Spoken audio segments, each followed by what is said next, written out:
Hi everyone, I am Abdul from AM Graphix. Today in this video, I will show you how to make a scarf mockup in Photoshop. So let's get started.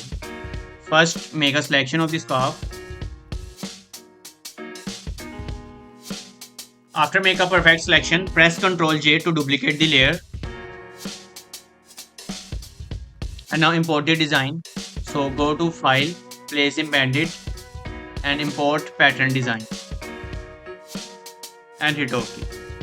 So now press Ctrl T to transform.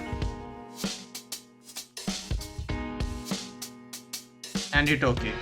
And now create a clipping mask and change that blend mode to multiply. And after that, go to blending options. Move the white underlying slider to the left side and break it by holding Alt and drag with click.